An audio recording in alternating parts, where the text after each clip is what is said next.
Bapak Ibu Saudara, sesaat lagi kita akan mendengarkan firman Tuhan yang bermanfaat untuk mengajar, menyatakan kesalahan, memperbaiki kelakuan, dan mendidik orang dalam kebenaran. Dari GPDI Mahanaim Tegal, selamat mendengar. Silakan duduk Bapak Ibu, Saudara yang diberkati oleh Tuhan. Selamat pagi, saya ucapkan kiranya berkat Tuhan menjadi bagian kita sekalian, baik yang mengikuti langsung ibadah ini di Beth Eden, maupun saudara yang ada di rumah. Kita sudah pernah mendengar firman Allah bahwa Allah bersifat omnipresent, Dia maha hadir. Jadi walaupun saudara beribadah di rumah itu tidak mengurangi kehadiran Yesus. Sebab itu mari kita ikuti firman Allah dengan saksama, dengan baik. Nah, pagi hari ini saya ingin mengangkat satu tema firman Allah yang saya ingin sampaikan buat kita sekalian dengan judul menjadi perabot yang mulia. Nah, ini saya petik dari surat 1 Korintus pasal yang ke-15 ayat yang ke-8 sampai dengan ayat yang ke-10. Saudara yang dikasihi Tuhan, kalau di rumah saudara ada Alkitab, saya senang saudara membuka Alkitab. Tapi kalau toh saudara tidak memilikinya, saya menyediakannya. Dan inilah ayat 8 sampai 9 yang nanti sebentar kita akan lanjut dengan ayat yang ke-10. Dikatakan di ayat 15, di ayat 8 dan 9 adalah, dan yang paling akhir dari semuanya, Ia maksudnya adalah Yesus, menampakkan diri juga kepadaku sama seperti kepada anak yang lahir sebelum waktunya. Karena aku adalah yang paling hina dari semua rasul, sebab aku telah menganiaya jemaat Allah. Sekarang perhatikan ayat yang ke-10.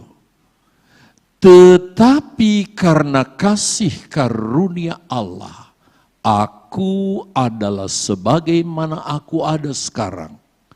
Dan kasih-Nya yang dianugerahkannya kepadaku tidak sia-sia. Sebaliknya aku telah bekerja lebih keras daripada mereka semua.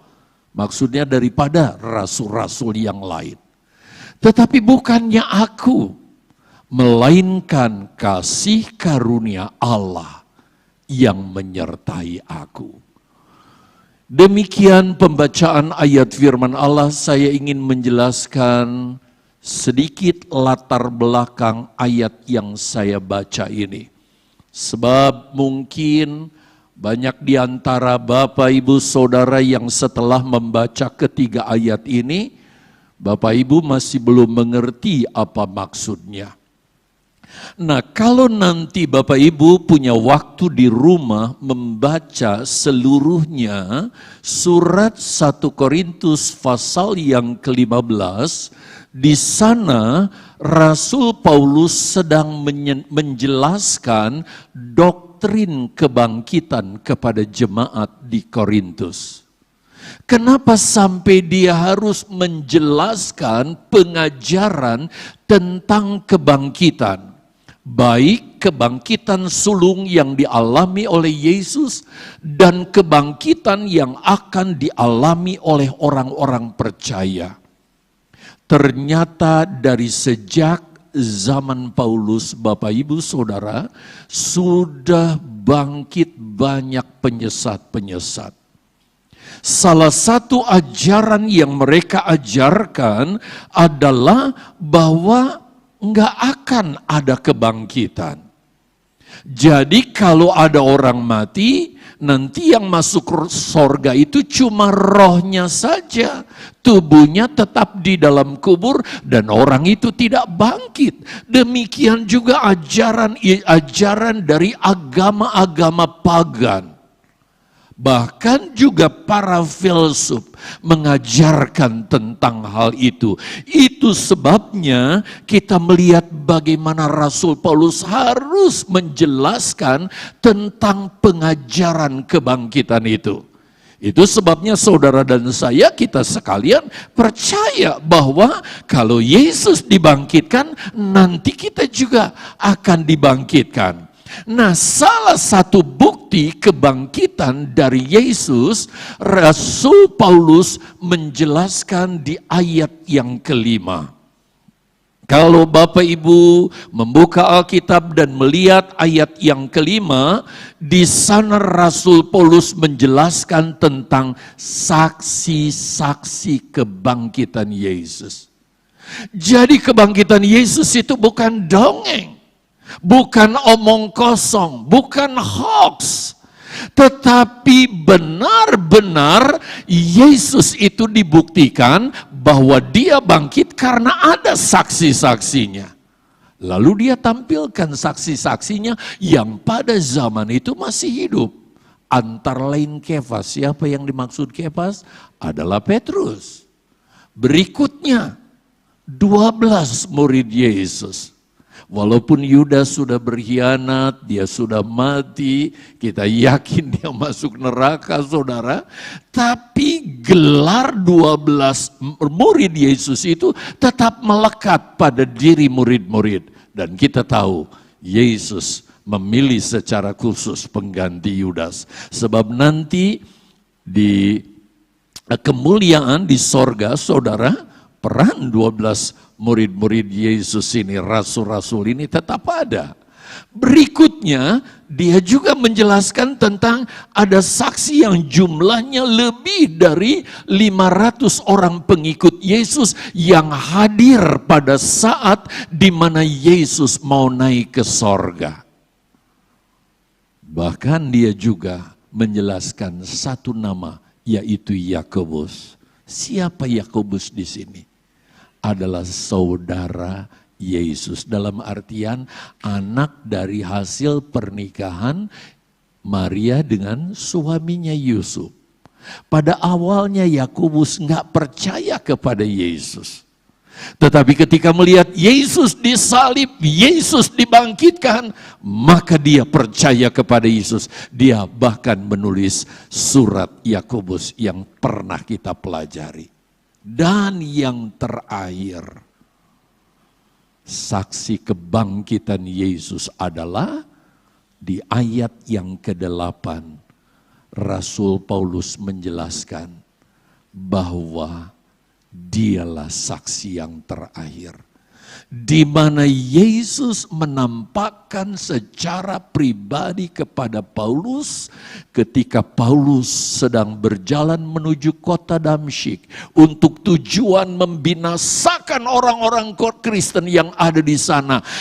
Malah Yesus menampakkan diri dan disitulah Paulus bertobat. Sebelumnya dia bernama Saulus. Nah, Bapak Ibu Saudara yang dikasihi oleh Tuhan, yang menarik lagi, Paulus menyebut dirinya di ayat yang ke-9 sebagai orang yang paling hina. Jadi kalau Bapak Ibu baca ayat 9, Paulus menyebut dirinya dialah yang paling hina dibandingkan dengan rasul-rasul yang lain. Kenapa rupanya? Dia merasa diri paling hina.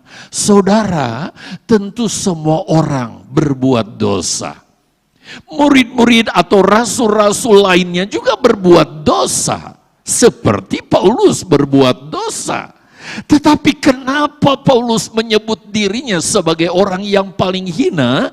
Dia menulis di sana. Karena aku telah menganiaya pengikut Yesus.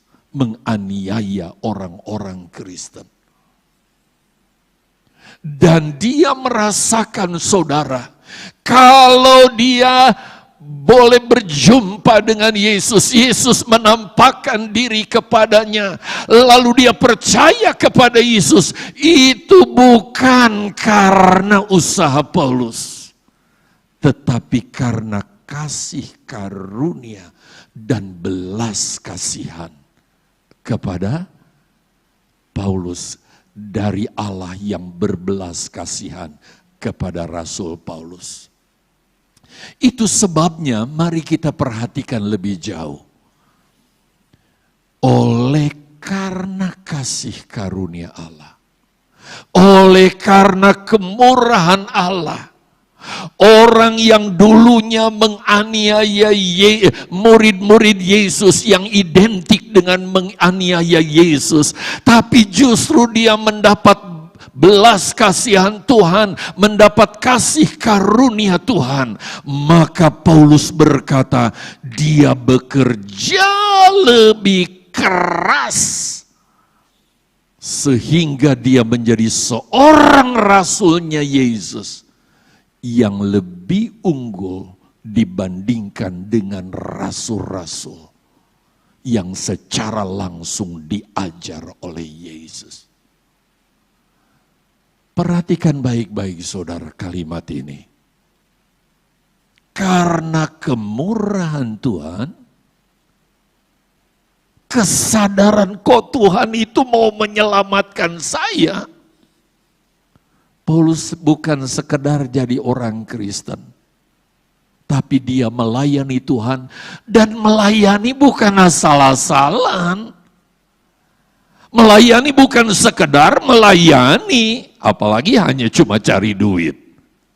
Tapi dia berkata dia bekerja lebih keras dibanding dengan rasul-rasul yang lain, sehingga dia lebih unggul dibandingkan dalam banyak hal.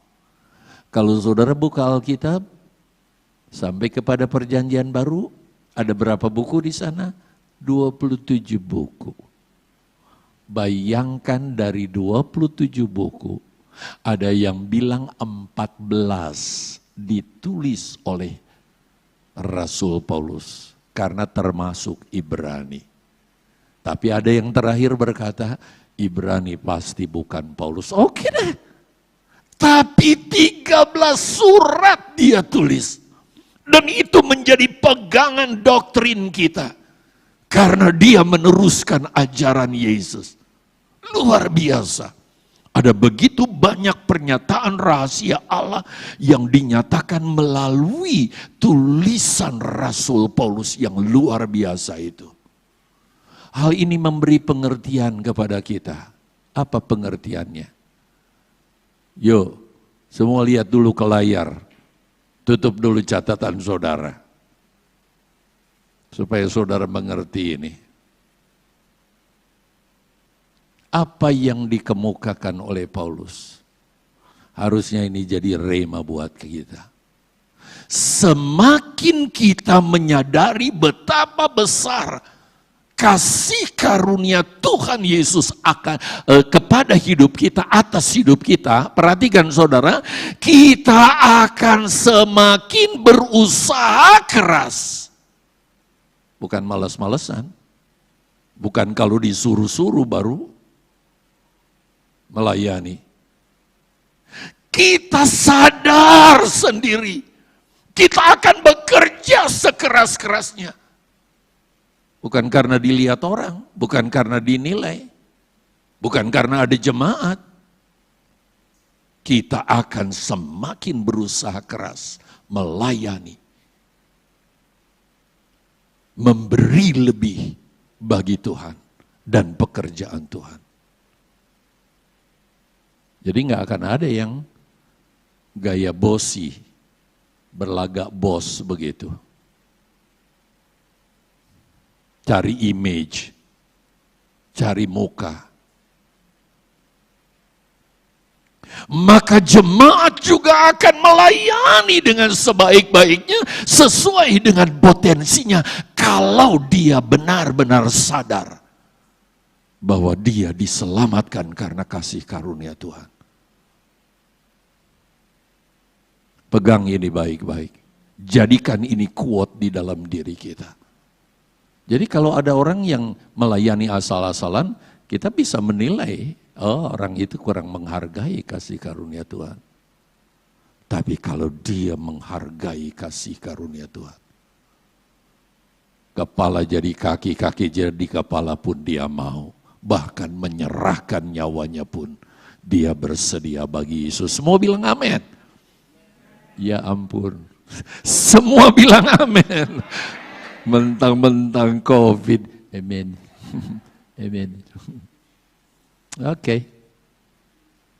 Nah, kita lihat kesaksian Ananias tentang peristiwa ini. Seorang hamba Tuhan ya. Saat Paulus bertobat, Tuhan menyuruh Ananias untuk pergi ke rumah di mana Paulus mondok, Paulus bermalam di jalan lurus menuju Damsyik itu supaya Ananias mendoakan Paulus. Lalu ketika Ananias mendengar perintah Allah, perintah Yesus, pada awalnya Ananias menolak. Sebab dia tahu siapa Paulus itu. Mengerikan buat orang Kristen. Mungkin Ananias berkata dalam hatinya, apa enggak salah ini perintah Tuhan? Kalau saya pergi ke Paulus kan sama juga dengan ular cari pentung. Kalau pepatah orang Jawa. Sama saja saya menyerahkan leher saya, Ananias selamat datang. Itu sebabnya pada awalnya Ananias menolak saudara. Tetapi akhirnya Tuhan Yesus harus berkata kepada Ananias. Coba perhatikan ucapan dari Yesus kepada Ananias untuk meyakinkan Ananias. Lihat ayat yang ke-15. Saya baca, saudara perhatikan. Tetapi firman Tuhan kepadanya, kepada Ananias. Apa katanya? Pergilah, sebab orang ini, sebab si Saulus yang sekarang jadi Paulus ini adalah semua jawab alat pilihan bagiku untuk memberitakan namaku kepada bangsa-bangsa lain. Jadi bukan hanya bangsa Israel saja. Itu sebabnya Asia kecil yang sekarang Turki dimenangkan oleh Paulus. Sidang-sidang bangun di sana. Di Eropa juga. Dahsyat luar biasa. Ini adalah alat pilihan bagiku untuk memberitakan namaku kepada bangsa-bangsa lain. Serta, wow, kalau sekarang presiden-presiden. Dan juga orang-orang Israel. Nah, perhatikan kata alat pilihan itu, sebabnya saya pakai icon sendiri ya di ayat ini. Kata alat pilihan dalam bahasa Yunani, saudara, dipakai kata itu. Nah, kata skewos ini, saudara, dalam bahasa Inggris sederhana diterjemahkan sebagai vessel. Yang artinya kalau dalam bahasa Indonesia, bejana. Bejana ya, wadah, sebuah bejana. Bagaikan bejana, kira-kira begitu. Saudara tahu imajinasi bentuk bejana seperti apa. Namun coba kita lanjutkan. Tetapi dalam terjemahan lain, kata skewos itu saudara dipakai dengan istilah perabot. Perabot kan bisa-bisa perangkat ya, alat-alat dalam rumah itu perabot-perabot rumah tangga istilahnya. Tetapi juga mempunyai pengertian material atau bahan yang digunakan untuk membangun sebuah bangunan. Kalau saudara Lihat bangunan ini kan sudah utuh jadi satu, tetapi terdiri dari komponen bahan-bahan bangunan, mulai dari batu-batu, koral, kerikil, bata-bata disusun, ada kayu, ada besi, ada 1001 macam bahan bangunan. Itu skewos. Sehingga saudara, Rasul Paulus di dalam surat 1 Korintus 15 ayat 8, 9, 10 yang kita baca tadi, dia mengumpamakan setiap orang yang percaya, saudara dan saya termasuk kami, hamba-hamba Tuhan secara individu diumpamakan sebagai material atau bahan-bahan bangunan yang nanti digunakan untuk sebuah bangunan yang besar yang disebut dengan Bait Allah, tempat kediaman Allah. Coba kita lanjut ya, saudara pegang ini. Kalau kita membaca surat 2 Timotius pasal 2 ayat 20, saya rasa saya pernah menyinggung ayat ini. Rasul Paulus membuat ilustrasi kepada Timotius untuk memudahkan Timotius mengerti. Dan ini juga tentu berguna buat kita kalau kita membaca surat ini. Supaya kita juga mengerti posisi diri kita di dalam jemaat, baik secara gereja lokal maupun universal itu seperti apa. Coba kita lihat, 2 Timotius 2 ayat 20. Saudara baca, apa?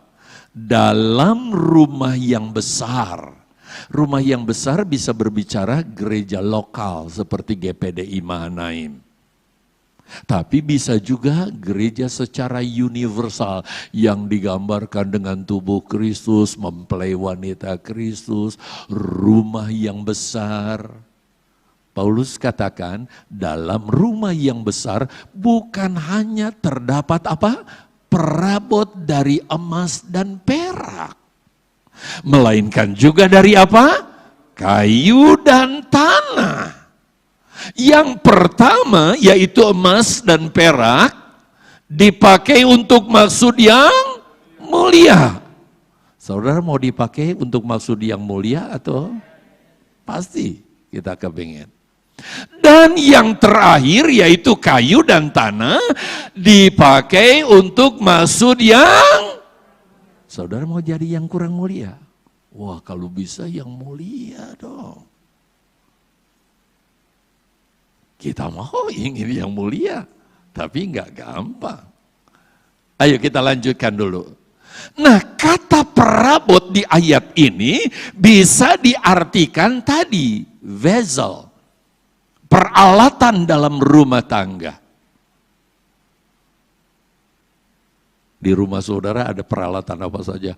Dari ruang tamu sampai dapur, tetek, bengek tetek ada di sana saudara ya. Macam-macam banget banyak. Tetapi saudara, vessel itu tadi artinya juga bisa disebut perabot yang berarti material atau bahan-bahan bangunan yang digunakan untuk membangun sebuah rumah. Seperti yang saya katakan tadi, bangunan ini begitu besar, utuh. Tapi coba dikorek, digali, dilihat, oh segala macam bahan-bahan bangunan ada di sana. Nah, perhatikan saudara, saudara dan saya secara individu adalah bagian-bagian dari bangunan itu. Kita diposisikan di mana itu tergantung apakah kita mulia atau tidak. Kalau dari emas nggak mungkin dijadikan sebagai fondasi, saudara, eman-eman. Pasti akan dipajang dong. Ya atau iya? Pasti jawabnya iya. Yuk kita lanjut. Satu contoh. Kalau membaca 1 Raja-Raja pasal yang ke-6 ayat 1 sampai ayat yang ke-8, perhatikan Bapak Ibu. Ketika Salomo membangun bait Allah, karena ini adalah kerinduan Daud, ayahnya Salomo. Bahkan ini sebagai obsesinya dia. Tapi sayang, dia nggak bisa membangun. Tapi ketika dia nggak bisa membangun, diberitahu oleh Allah, dia terus berkata, kalau gitu ya sudahlah, terserah generasi berikutnya. Enggak, dia kumpulkan kekayaannya saudara. Dia menyediakan berbagai material yang Salomo perlukan untuk membangun bait Allah. Antara lain, saya tidak detail di sini saudara, emas berapa ton kalau kita hitung dengan hitungan kilo kali. Perak berapa banyak dan benda-benda berharga lainnya. Salomo ini aku tinggalkan, bukan buat kamu ya, tapi buat bangun bait Allah, kata Daud kepada anaknya Salomo.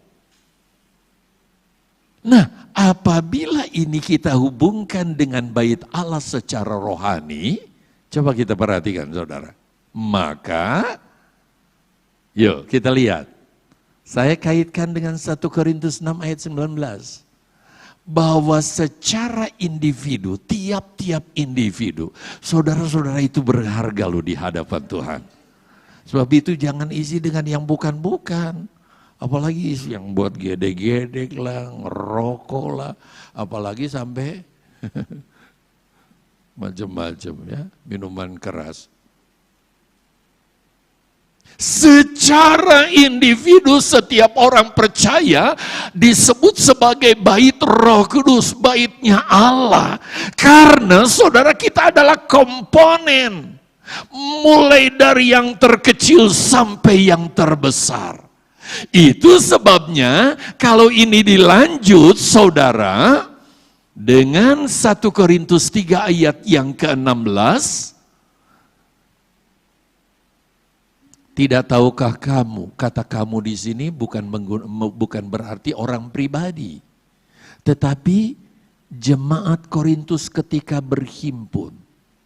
Jadi pada saat tiap-tiap orang percaya seperti saudara, ada di sini sebagian sedikit ya, ada juga yang di rumah lagi lihat lewat live streaming. Tiap-tiap kita berhimpun dalam gereja lokal, himpunan orang percaya, firman Allah katakan kita menjadi bait Allah, tempat kediaman Allah. Itu sebabnya perhatikan ayat ini. Yesus berkata di dalam Matius 18 ayat yang ke-20, perhatikan apa?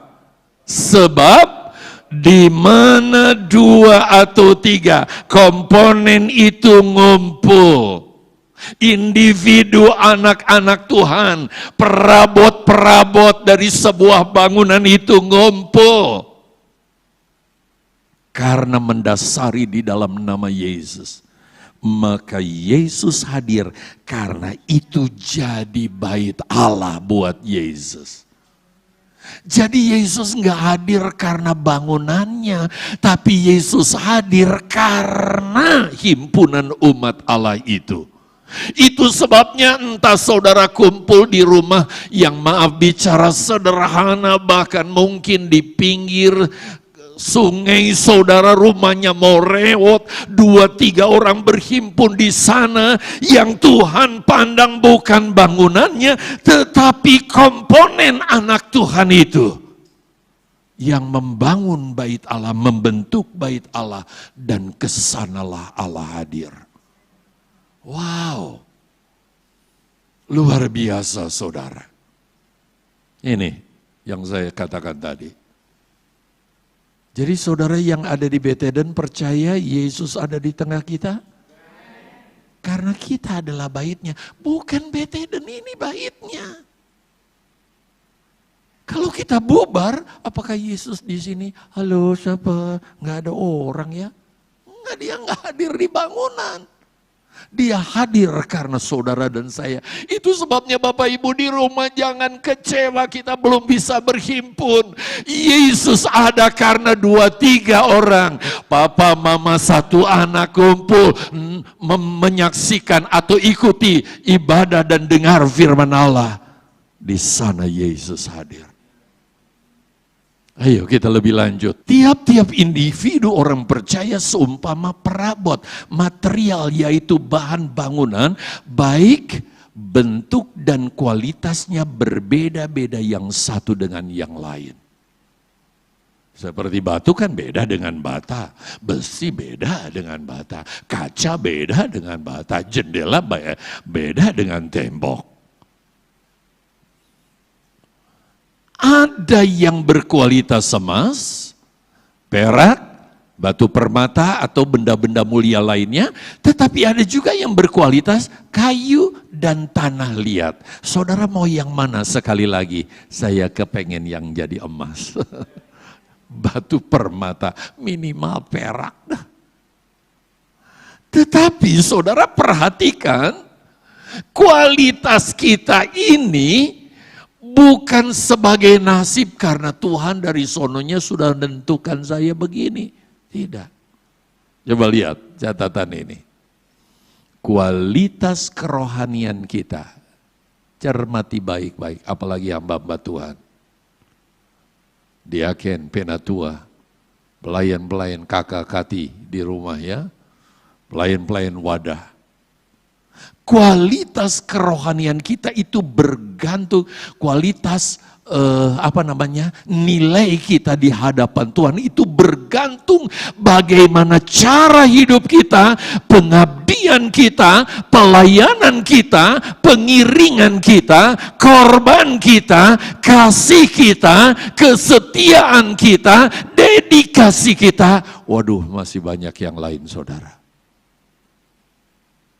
Itu sebabnya seorang yang menyadari kasih karunia Allah pasti akan terlihat dari etos kerjanya, etos pelayanannya, kesungguhannya dalam pengabdian, dalam pengiringan, dalam dia berkorban, dalam kesetiaan, dedikasinya terhadap pekerjaan Tuhan. Saya mulai masuk kepada pokok tentang perabot yang mulia ya. Kalau kita ingin digunakan sebagai bahan bangunan atau material atau perabot yang mulia, maka saudara kita harus bersedia diproses oleh Tuhan.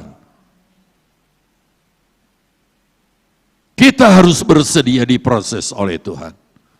Yuk kita lihat prosesnya seperti apa. Perhatikan dulu kalimat ini.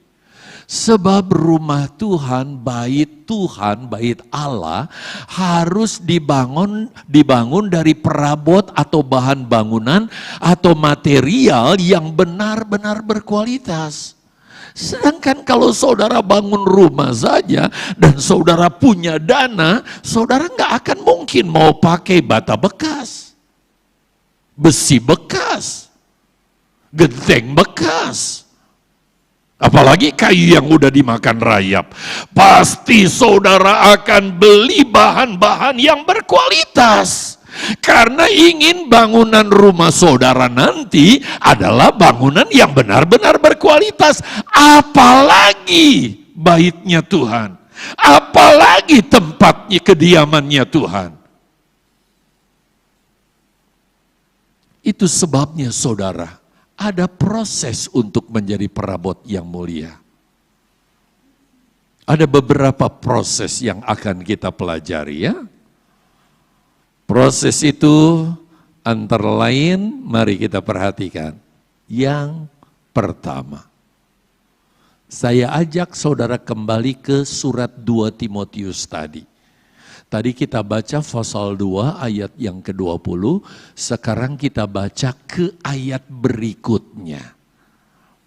Kan Paulus katakan di ayat 20, dalam sebuah rumah yang besar ada perabot-perabot terbuat dari emas, perak. Emas, perak diperuntukkan untuk maksud yang mulia, kayu dan tanah diperuntukkan untuk maksud yang kurang mulia. Nah, untuk jadi yang mulia seperti apa? Lihat ayat 21. Ini yang namanya konteks Alkitab. Jika seorang menyucikan dirinya dari hal-hal yang jahat, ia akan menjadi perabot rumah untuk maksud yang mulia. Syaratnya menyucikan diri. Ia akan dikuduskan, dipandang layak untuk ditempatkan pada posisi yang mulia. Dipakai tuannya dan disediakan untuk setiap pekerjaan yang mulia. Ada kamera.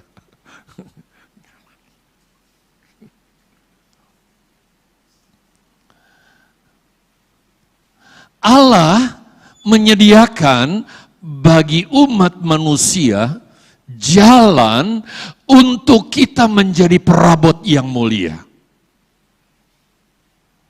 Saudara yang dikasihi Tuhan, ada agama yang mengatakan, oh kalau kita jadi mulia di hadapan Tuhan kita harus berbuat baik, ibadah. Nggak bisa, itu jalan manusia. Allah yang menyediakan bagi manusia bagaimana jalannya untuk mengubah diri kita yang kayak Paulus di masa lalu yang kotor menjijikan. Tapi diubah oleh Yesus menjadi perabot yang mulia. Seperti yang dikehendaki Allah. Itu ada jalannya. Jalannya apa? Korban darah Yesus. Tadinya Paulus nggak percaya Yesus. Tapi kemudian dia percaya. Ketika dia berkata, siapakah engkau Yesus? Akulah Paulus yang kamu aniaya. Wah, ternyata engkau Allah. Lalu dia percaya kepada korban darah Yesus dan dia bertobat, lahir baru, dipulihkan. Dari kotoran becek Tuhan ubahkan begitu rupa. Inilah korban darah Yesus. Itu sebabnya seorang anak Tuhan yang tidak benar-benar mengalami iman yang betul kepada Yesus, mengalami kelahiran baru, walaupun dia ada di gereja tetapi sama dengan kotoran. Belum diubahkan. Masa lalu Paulus yang begitu jahat dan kotor. Tetapi oleh darah Yesus Paulus disucikan, diubah. Jadi perabot atau material yang mulia di tangan Yesus. Itu sebabnya kenapa kita harus terus mengingat Golgota, bukan? Karena inilah ajang di mana kita alami transformasi. Luar biasa saudara. Saya ingin nanti bahas ya lebih jauh, tapi waktu kita sangat terbatas ini. Yang kedua adalah firman Allah. Kalau di dalam Injil Yohanes 15 ayat yang ketiga katakan, kamu sudah bersih oleh karena perkataanku. Jadi setelah kita jadi percaya Yesus, kita penting sekali terus beribadah. Jadi Bapak Ibu Saudara, walaupun saudara nggak bisa datang ke Jalan Kapten Ismail 137 karena masih ada ketentuan yang begitu rupa, tapi rajinkan untuk ikuti ibadah walaupun lewat live streaming. Sebab ketika kita mendengar firman Allah itu memproses dan membawa kita bukan hanya sampai kepada pertobatan, tetapi dia membersihkan dan membentuk kita menjadi perabot atau bahan bangunan atau material yang kudus, yang berkenan dan mulia, yang nanti akan digunakan dalam pembangunan rumah Tuhan itu. Kita ditempatkan pada posisi yang mulia. Jadi nggak sekedar cuma jadi orang Kristen. Itu sebabnya fatal sekali ajaran sekali selamat tetap selamat. harus kita sungguh-sungguh mengizinkan firman-Nya melakukan sesuatu di dalam diri kita.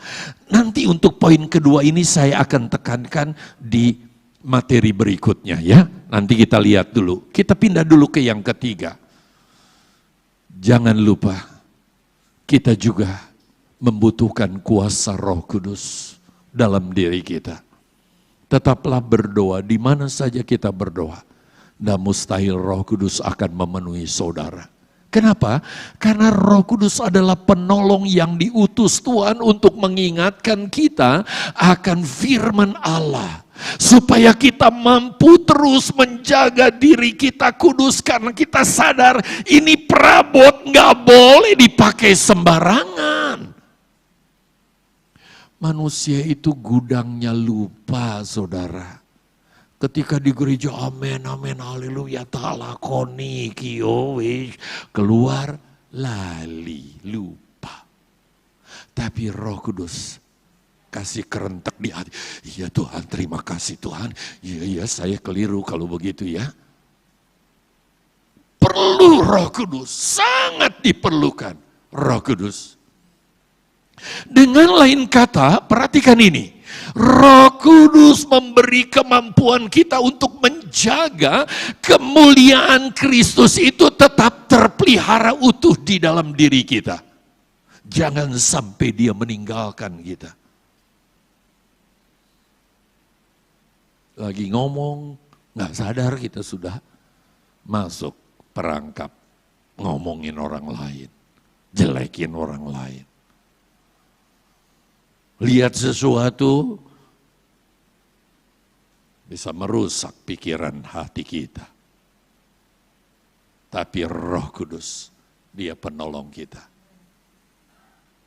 Nah ini yang saya ingin tekankan nanti ya. Dua penjelasan tadi saya ingin jelaskan. Proses kehidupan. Nah pada saat membangun bait Allah, Salomo bukan hanya cari perabot material atau bahan bangunan yang berkualitas, saudara.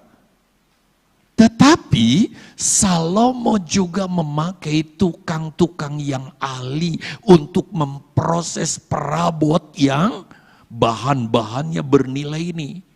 Tapi kalau dikerjakan oleh tukang yang gak ahli, walaupun perabot itu mahal harganya, kayunya dari Kalimantan, kayu istimewa, tapi yang mengerjakannya keliru ya, gak jadi apa-apa. Itu sebabnya dia cari tukang-tukang yang ahli, saudara. Bahkan dia bawa orang-orang itu dari luar negeri Israel. Itu saudara bisa baca nanti di 1 Raja-Raja 5 ya. Tadi saya baru tampilkan ayat 1. Belum ya. 1 Raja-Raja 5 ayat 1 sampai 18. Coba kita lihat tentang prosesnya. Oke. Saya hanya mengangkat ayat 17 dan 8 saja.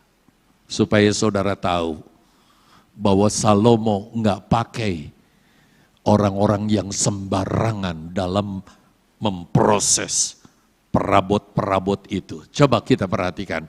Dan raja, maksudnya Salomo, memerintahkan supaya mereka melinggis batu yang besar, batu yang mahal-mahal untuk membuat dasar rumah itu dari batu pahat. Dipahat bro. Wih. Nggak sembarangan, mau bentuknya kayak apa. Kalau sekarang kan fondasi cemplung gitu. Dulu enggak. Batu yang mahal-mahal. Ambil tukang pahat sehingga ukurannya presisi. Waduh saya akan lama kalau bicara soal itu saudara ya. Dalam pelajaran Alkitab saya sampaikan itu. Maka tukang-tukang Salomo satu. Para tukang yang dipakai. Dan tukang-tukang Hiram, ini import dari luar negeri. Serta orang Geba, apa katanya? Memahat dan menyediakan kayu dan batu untuk mendirikan Roma.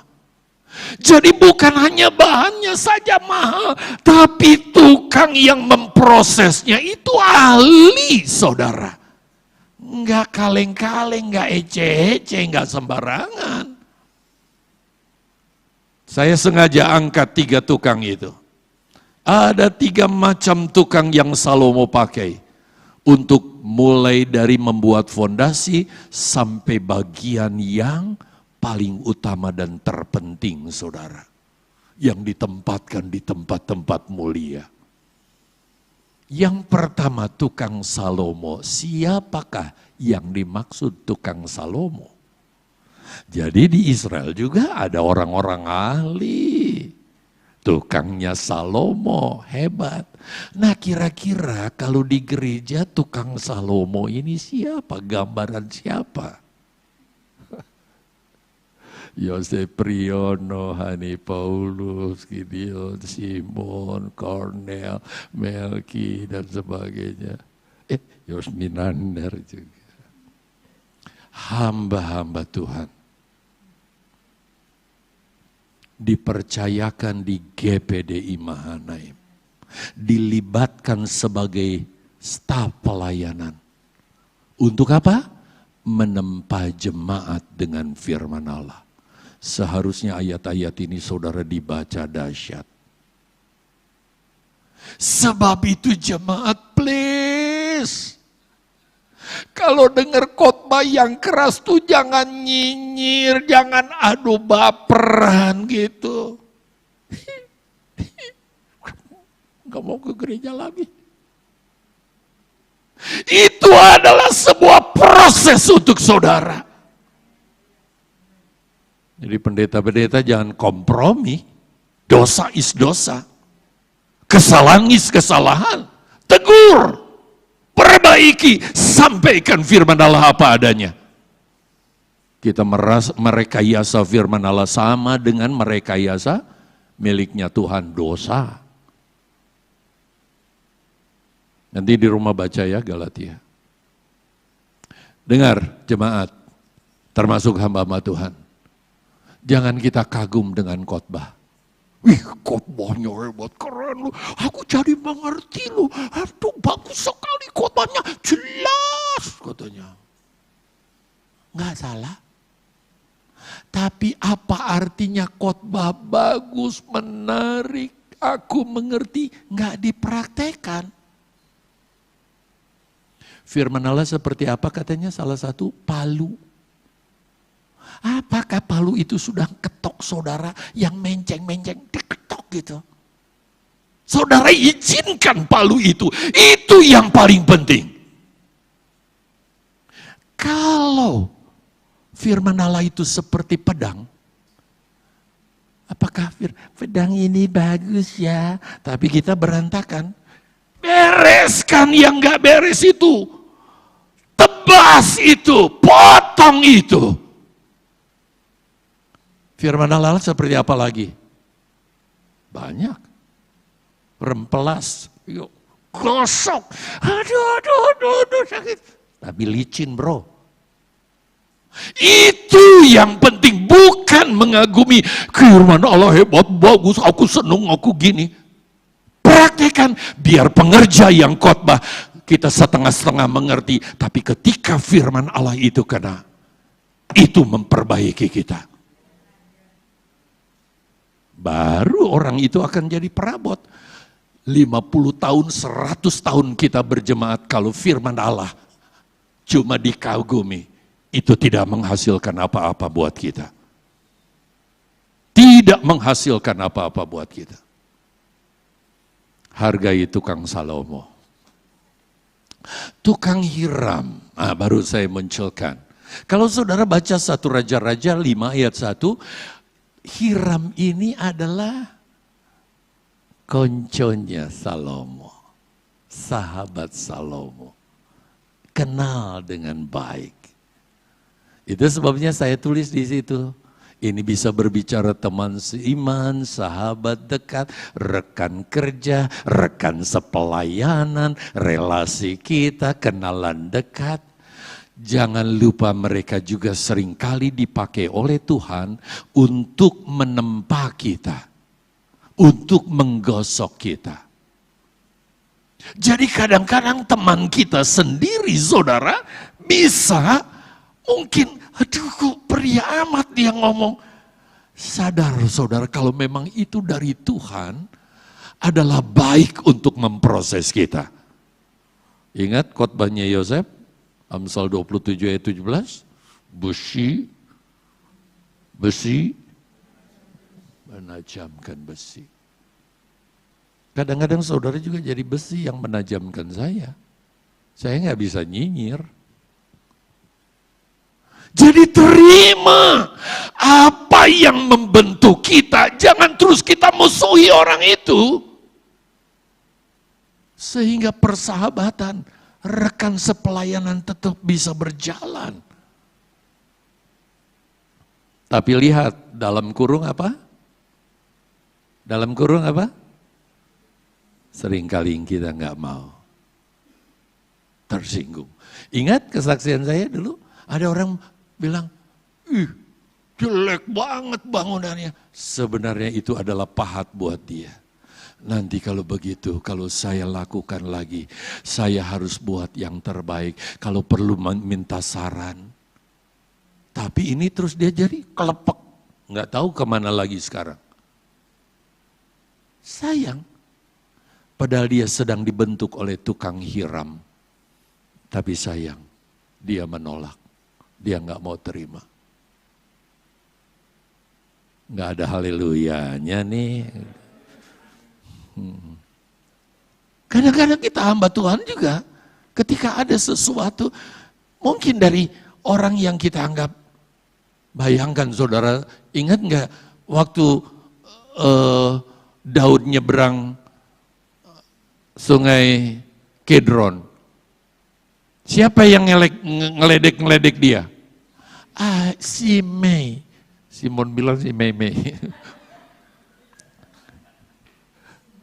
Aduh saudara, orang ece-ece, itu sebabnya, siapa? Panglimanya? Yoab. Ini anjing mati ini, belagu banget. Tuhan, saya habisi ya. Siapa kamu?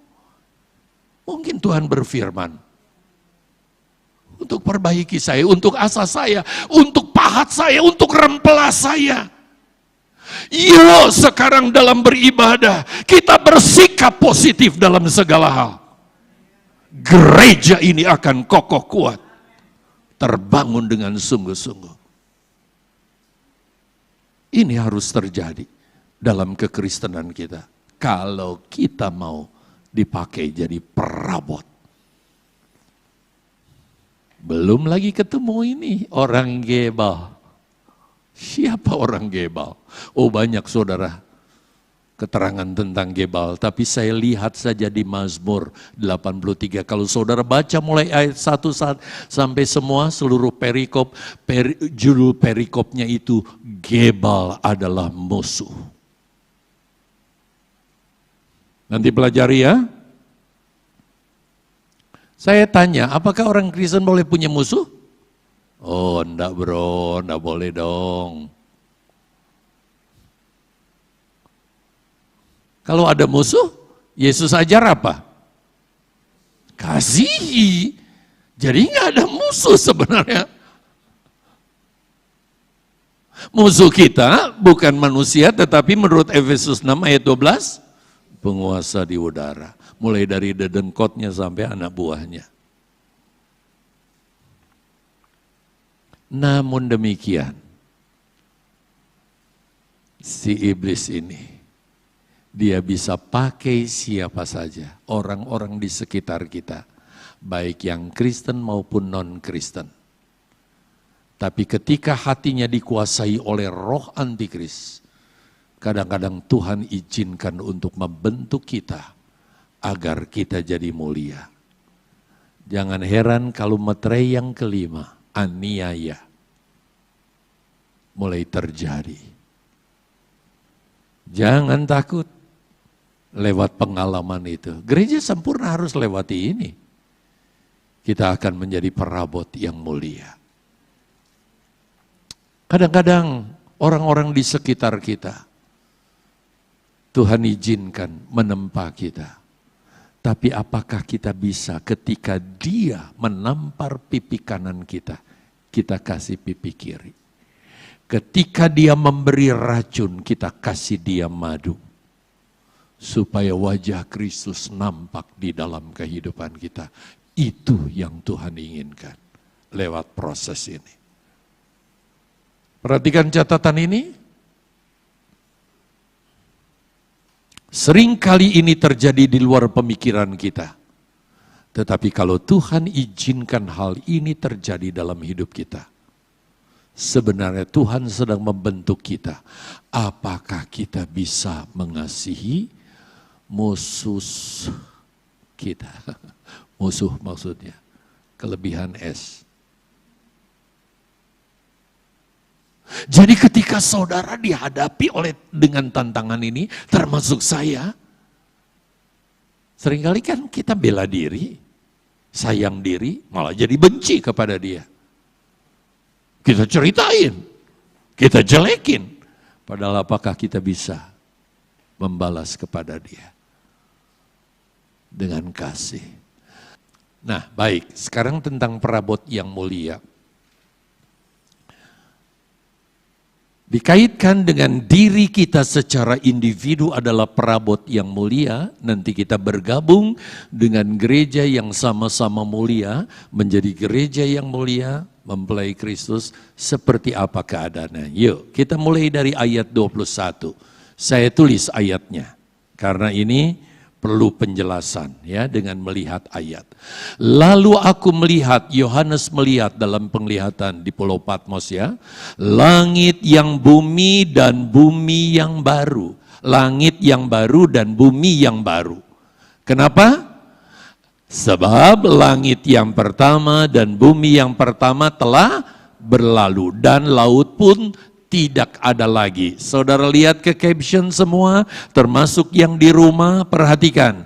Ketika langit dan bumi yang pertama lenyap, yaitu tempat di mana kita sekarang berjejak. Pertanyaannya, kita berada di mana saat itu? Bumi lenyap, laut pun tidak ada lagi. Sebab ketika langit dan bumi lenyap, saudara, saat itu langit dan bumi yang baru belum diciptakan. Jadi kita ada di mana? Yuk lihat ayat 2. Sebab itu saya tampilkan ayatnya. Dan aku melihat apa? Kota yang kudus. Nama kota yang kudus itu siapa? Yerusalem yang baru apa? Turun dari sorga dari Allah. Jadi selama langit dan bumi, waktu langit dan bumi yang lama yaitu yang sekarang diami ini lenyap, kita ada di sorga. Oke? Berhias bagaikan pengantin perempuan berdandan untuk suaminya. Jadi dari sorga dikatakan turun kota yang kudus, Yerusalem yang baru, yang berdandan bagaikan pengantin perempuan, di mana dia berdandan untuk suaminya. Jadi nanti yang akan turun mendiami langit dan bumi yang baru adalah kota Yerusalem, sebuah kota yang kudus, namanya Yerusalem, yang keadaannya seperti pengantin yang berdandan buat suaminya. Saya harap saudara nggak di awan-awan ya, bisa mendarat mengerti bersama-sama saya. Oke? Nah lihat ini. Sengaja saya pelan-pelan. Siapakah yang dimaksud kota yang kudus? Yaitu kota yang namanya apa tadi?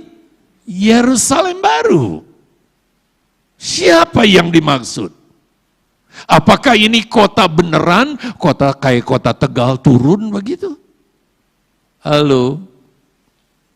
Kota Yerusalem yang baru itu katanya berhias dan berdandan untuk suaminya.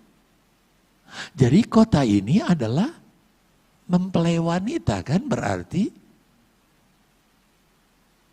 Kota Yerusalem baru yang berdandan untuk suaminya, berarti dia mempelai perempuan. Siapa mempelai perempuan itu? Gereja sempurna.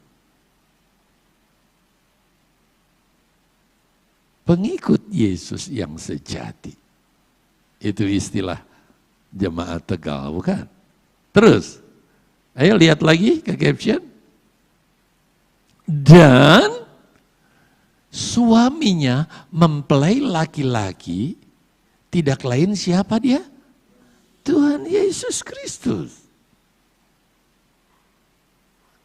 Pertanyaannya, seperti apakah kemuliaan, mulai dari detail material demi material, dari bangunan kota Yerusalem yang baru, yaitu gereja sempurna itu, kondisi materialnya seperti apa?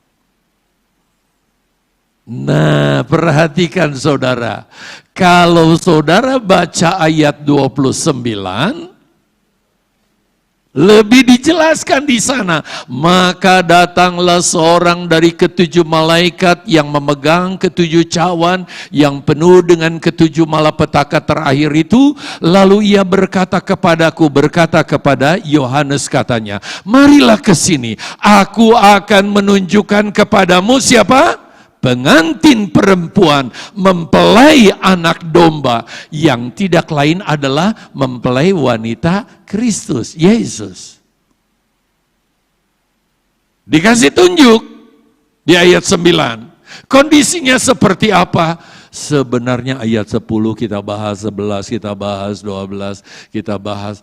Tapi sekali lagi saudara, waktu kita langsung saja ke ayat yang ke-18. Detail kota ini sekarang dijelaskan.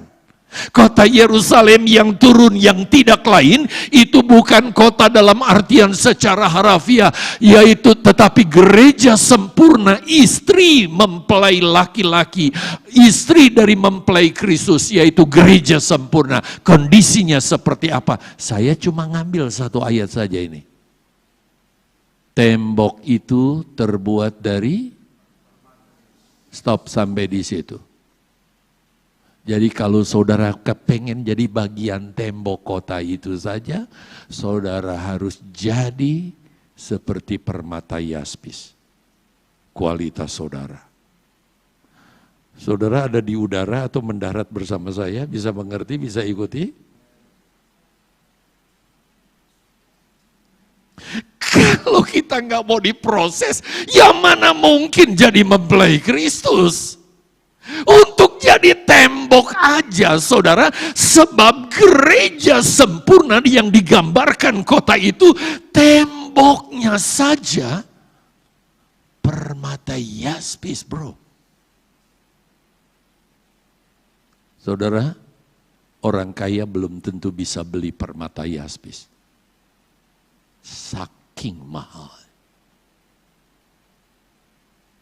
Tetapi lihat, kasih karunia Allah telah menjadikan Paulus perabot yang mulia.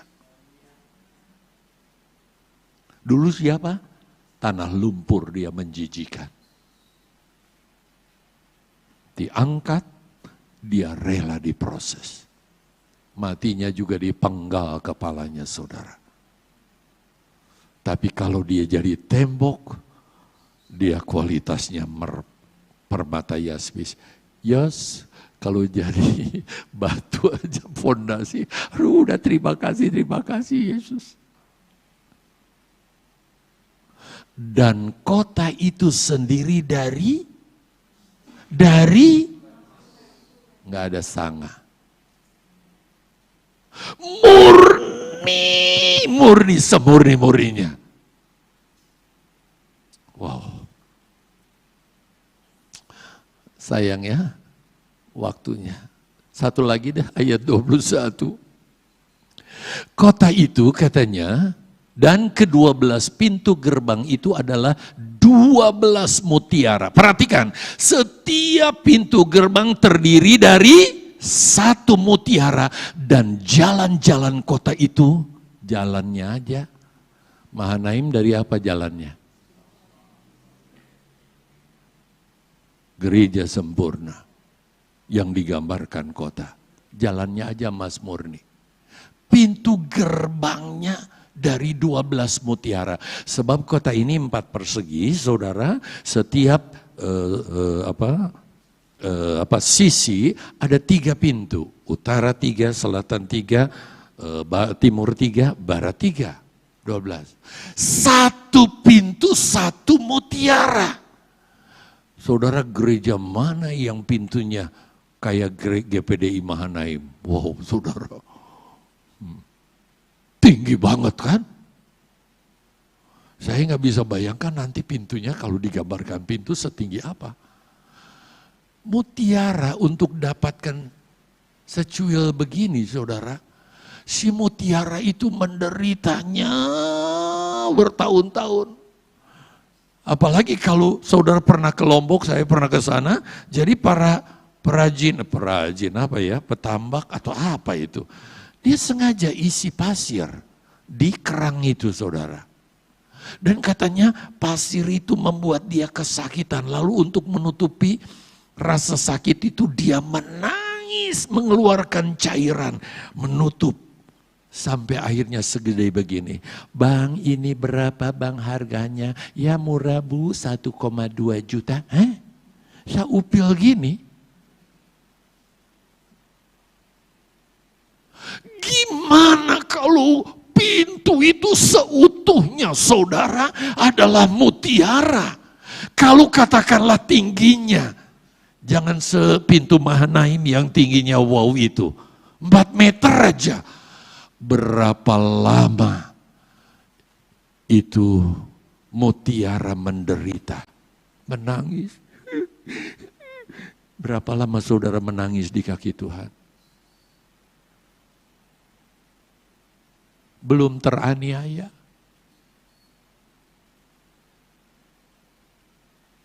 Pelayanan kita yang membuat kita mencucurkan air mata. Tiap tetes air mata dinilai oleh Tuhan, saudara.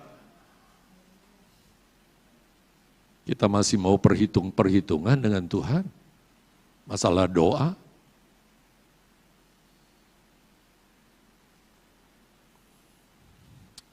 Aduh, saya nggak bayangkan siapa kira-kira yang jadi pintu itu ya. Hidupnya menderita begitu rupa.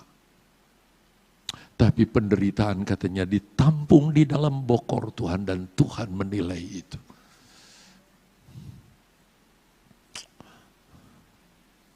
Saya senang diaken ada beberapa yang hadir di sini. Untuk kita nanti duduk bersama membahas pekerjaan Tuhan. Kadang-kadang mengingat pekerjaan Tuhan begitu berat. Tapi diaken penatua mau melakukannya. Ada tetesan air mata mengalir. Ingat, ini tidak akan sia-sia, itu dinilai oleh Tuhan. Sebab itu jangan hitung-hitung Anda. Jadi saudara menderita seperti apapun, jangan pandang sekarangnya. Lihat nanti, saudara akan ditempatkan di tempat yang mulia. Kita nyanyikan sebuah nyanyian. Haleluya Yesus.